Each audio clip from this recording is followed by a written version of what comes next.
Hello, I'm Lewis from Valkyrie Canine Services. Close. This is Ozzy. Today we're at Cramp PSA. We're going to be making a tutorial video about our about turns, left and right turns, and the footwork that we use doing them. We're also going to go over some drills, some footwork and healing routines that we can use to really tighten up our obedience. So stay tuned and I hope you enjoy.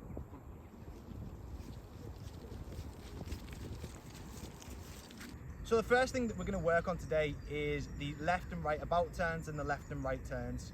So it's important to remember that we want to be giving the dog feedback with our head turn and our shoulders so that they understand which way we're going to be turning. We're not trying to catch them out, certainly not on trial day. We want to be giving them as much information as we can. So when I'm turning left, I'm looking to the left. When I'm turning right, I'm looking to the right. And you see if your dog's looking up like Ozzy is, he's going to pick up on these shoulder movements. And the more the head turns, the more I'm going to be turning. So if I'm turning quarter to the left, I'm going to look to the left. If I'm turning on a 180 to the left, I'm going to look over my shoulder, and then the footwork's going to carry us through. Same thing to the right. If I'm turning to the right, I'm going to look a quarter to the right. If I want to do a 180 to the right, I'm going to look over my right shoulder. And again, if Ozzy's looking up, he's going to pick up on this information, and through repetition, he understands what's about to come next. The next important thing is the footwork. So the footwork on my about turns is done in a 3-beat pattern. So as I come forward, if I'm turning to the left, I'm going to land my left foot to the outside here. I'm going to match it with my right foot, and then I release my hip, and then I can carry my right foot forward and carry on with my walk. So again, it's left foot, right foot, left foot. There's your 1, 2, 3, and then we're back into our healing. If we're going to the right, it's the same thing, but this time the footwork's done the opposite way around. So as I'm walking, I want to land on that right foot and match with my left foot, open up the right foot, and then into my healing again. So that's that 1, 2, 3 rhythm that I'm talking about. So with the dog, that's going to look a little bit like this. Close.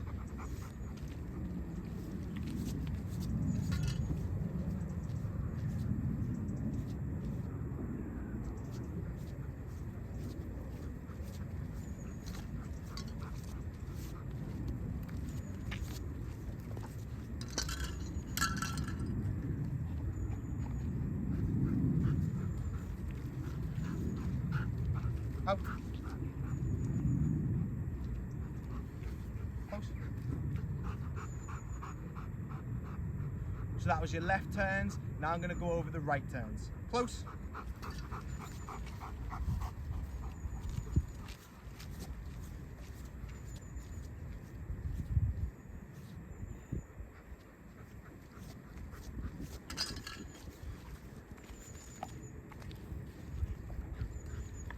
So you can see how predictable that is for the dog. The head turn always comes about a stride or two before, then we go into the footwork. There's no guesswork for the dog here. The dog understands what we're about to do next, and as such, they can come with you in a nice flowy pattern. Out. Close. So next we're going to do is we are going to cover the quarter turns. So again, my quarter turns are done on a 3-beat tempo. I don't know if that's the right word, but I'm using it. Stay. So my quarter turns, if I'm going to the right, again, I'm using my head and shoulders to show the dog we're turning that way. And then I'm going to use the footwork to carry us through. So I look this way, then I'm going to land. My foot's a little bit less turned on this right turn than it is on the right about turn. So my foot lands there. Again, I'm going to match. This time I'm not really twisting round as much. I'm just sort of landing again on a diagonal, ready to turn into the full quarter turn. Then the next one, the third one, is that straight line. So my right foot's now going to be on a parallel to the way that I want to go. My shoulders and my eyes are lined up in the way that I want to go. And then we carry ourselves off in that direction. So with the dog, that's going to look like this. Close.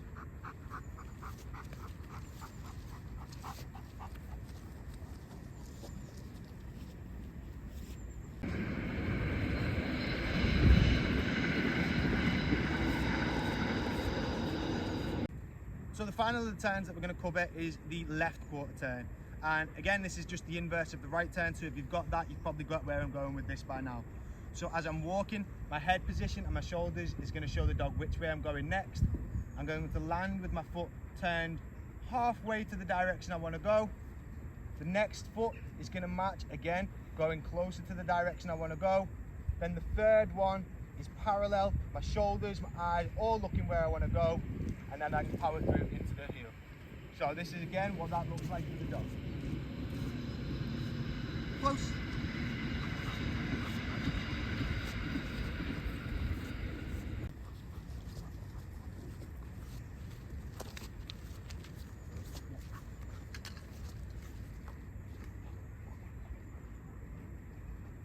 The final thing that I want to talk about footwork before we move on to the routines that we're going to use is how to use your footwork to signal to the dog whether you want him to stay or to come with you.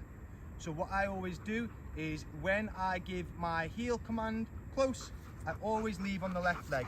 This shows the dog we're leaving and I want you to come with me. Now the opposite of that I've conditioned my dog to is that when I leave on my right leg, you're going to stay there. This means that again my dog doesn't need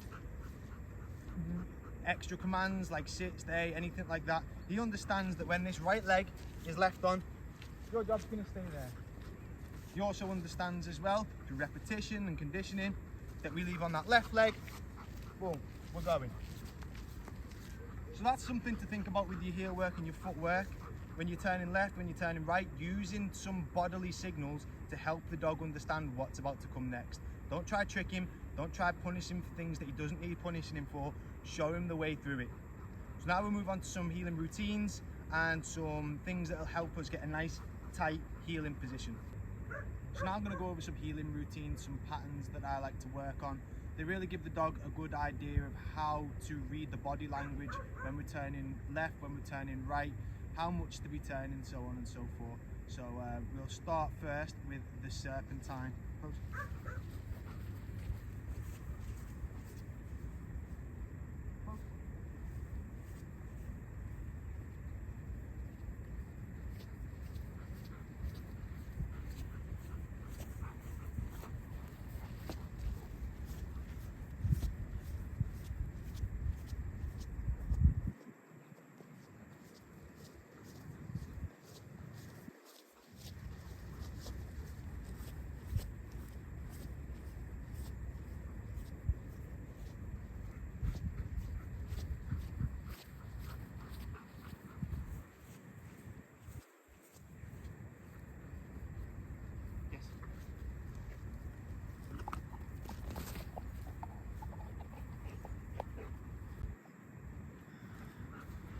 So as you can see, a Serpentine consists of semicircles, half circles and straight lines. And it's important to note that on the semicircles, we're always looking in the direction that we want to go. So as I turn left, my head, my shoulders turn to the left. This gives the dog information that we are now going this way. It allows him to move his rear end in accordance to the way we're going, and it allows him not to get in the way of me. Another thing you'll notice that as I finish each turn, as I finish turning to the left, my shoulders straighten up again, and that allows the dog to then adjust his body accordingly, become straight with me again because we're no longer in a circle, in anticipation of the shoulders going to the right, or again he can sort of straighten his body and make sure he's making that adjustment, because he's going to have to go that little bit faster to keep up with me as I go that way. Now you can have fun with it, you don't have to just do a Serpentine, you can get a little bit more advanced like this. Out. Close.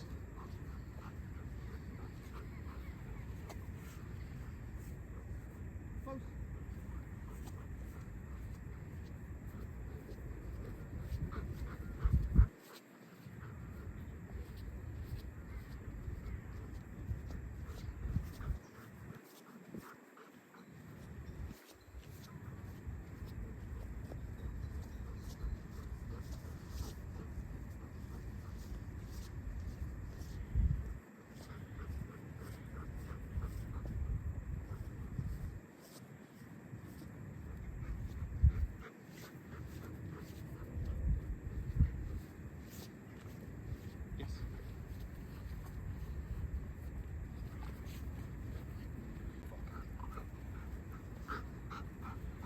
So there, we're just throwing another extra element in. Where he expects to be going straight, we now do a 180 and then go the opposite way around.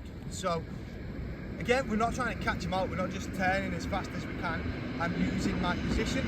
As I straighten up from the turn, I straighten, I look forward, then I give him the indication with the footwork and the head position that we're about to be turning. And then as I'm going straight again, shoulders are straight, head straight, until we're about to come back onto this turn. So I give him that information again that we're now turning. So none of these drills are about catching the dog out. It's more like going into a dance with the dog. He's reading my steps so that he can match his step with mine. It's more about being in sync with your dog than think about what I'm doing next. We don't want him to be overly anxious of, I don't know when I'm gonna have to try and catch up. I don't know when he's gonna turn. What if he corrects me for not getting it right?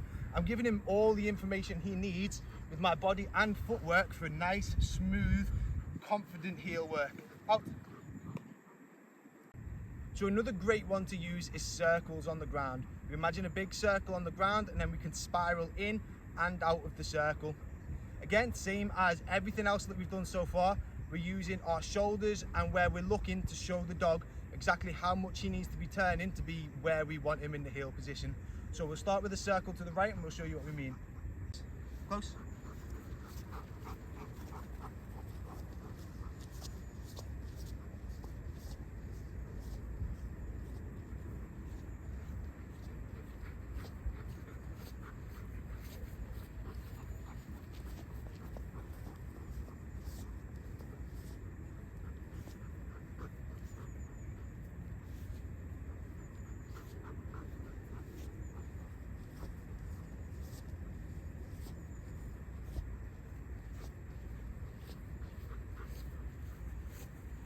Yes.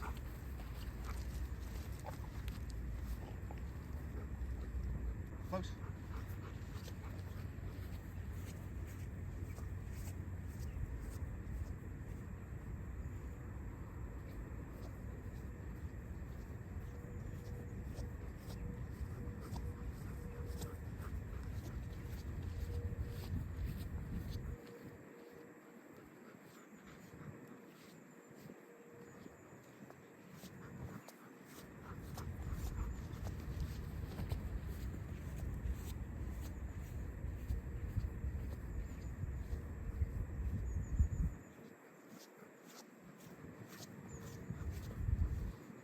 So there's the circle to the left.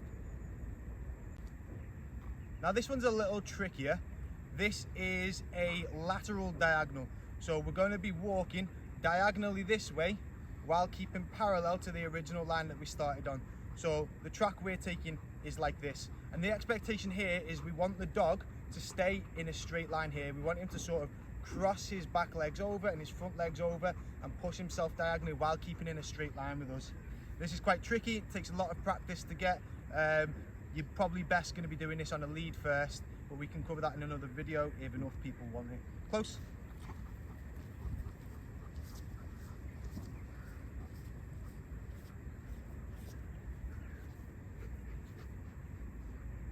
So here's a leg yield to the left. Close. You notice I use my shoulder forward and I'm stepping over as well to move the dog out of the way. Yes. Good. Close. So here's a leg yield to the right. So my right shoulder comes forward, I stay looking forward. My left leg crosses the right leg. We keep the dog in line. Yes. Close. So again, going to the left. Close.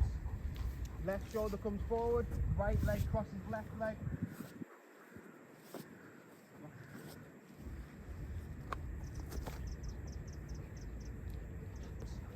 Right shoulder comes forward, I stay looking forward, left leg crosses right leg.